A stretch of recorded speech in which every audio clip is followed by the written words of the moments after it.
वीर तेजाजी का मंदिर में मूर्ति तोड़ने पर इस वक्त बवाल मचा हुआ है। लेकिन क्या आपको पता है कि आखिर वीर तेजाजी महाराज कौन थे और क्या कुछ कथाएं हैं? आइए जानते हैं। दरअसल भाद्रपद के शुक्ल पक्ष की दशमी को वीर तेजाजी महाराज का पर्व मनाया जाता है, जिसे तेजा दशमी कहते हैं। तेजाजी महाराज राजस्थान, मध्य प्रदेश और गुजरात में काफ़ी लोकप्रिय हैं। नवमी की पूरी राती जगह करने के बाद दूसरे दिन दशमी को जिन जिन स्थानों पर वीर तेजाजी के मंदिर हैं, मेला लगता है। हजारों की संख्या में श्रद्धालु नारियल चढ़ाने और बाबा की प्रसादी ग्रहण करने तेजाजी मंदिर में जाते हैं। आइए जानते हैं कि तेजाजी महाराज कौन थे और क्या है उनकी कथा। दरअसल वीर तेजाजी महाराज राजस्थान, मध्य प्रदेश और गुजरात के प्रसिद्ध पुरुष थे।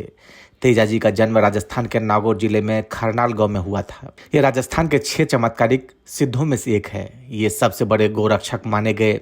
गायों की रक्षा के लिए इन्होंने अपने प्राणों की बलि दे दी थी। तेजाजी के वंशज मध्य भारत के खिलचीपुर से आकर मेवाड़ में बसे थे। पिता का नाम ताहड़ की जाट, माता का नाम राजकुंवर, पत्नी का नाम पेमल दे, घोड़ी का नाम लीलन था। आज भी उनकी कथा हर गांव में प्रचलित है। लोक देवता वीर तेजाजी का जन्म नागौर जिले में खरनाल गांव में ताहड़ जी और राम कुंवारी के जाट परिवार में हुआ। उनके पिता गांव के मुखिया थे। वे बचपन से ही वीर, साहसी और अवतारी पुरुष थे। बचपन में ही उनके साहसिक कारनामों से लोग आश्चर्यचकित रह जाते थे। बड़े होने पर राजकुमार तेजा की शादी सुंदर गौरी से हुई। एक बार अपने साथी के साथ तेजा अपनी बहन पेमल को लेने उनकी ससुराल गए। बहन पेमल की ससुराल जाने पर वीर तेजा को पता चला कि मैना नामक डाकू अपने साथियों के साथ पेमल की ससुराल की सारी गायों को लूट ले गया। वीर तेजा अपने साथी के साथ जंगल में मैना डाकू से गायों को छुड़ाने के लिए जाते हैं। रास्ते में एक बाम्बी के पास भाषक नामक सर्प घोड़े के सामने आ जाता है और तेजा को डसना चाहता है। वीर तेजा उसे रास्ते से हटने के लिए कहते हैं, परंतु भाषक नाग रास्ता नहीं छोड़ता। तब तेजा उसे वचन देते हैं, हे भाषक नाग, मैं मैना डाकू से अपनी बहन की गायें छुड़ा लाने के बाद वापस यहीं आऊँगा, तब मुझे डस लेना। यह तेजा का वचन है।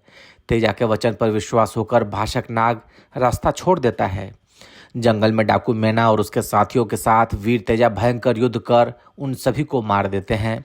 उनका पूरा शरीर घायल हो जाता है। ऐसी अवस्था में अपने साथी के हाथ गायें बहन पेमल के घर भेजकर वचन में बंधे तेजा भाषक नाग की बम्बी की ओर जाते हैं। घोड़े पर सवार पूरा घायल शरीर अवस्था में होने पर भी तेजा को आया देखकर भाषक नाग आश्चर्यचकित रह जाता है। वह तेजा से कहता है, तुम्हारा तो पूरा शरीर कटा पीटा है, मैं दंश कहाँ मारूं? तब वीर तेजा उसे अपनी जीभ बताकर कहते हैं, हे भाषक नाग, मेरी जीभ सुरक्षित है, उस पर डस लो।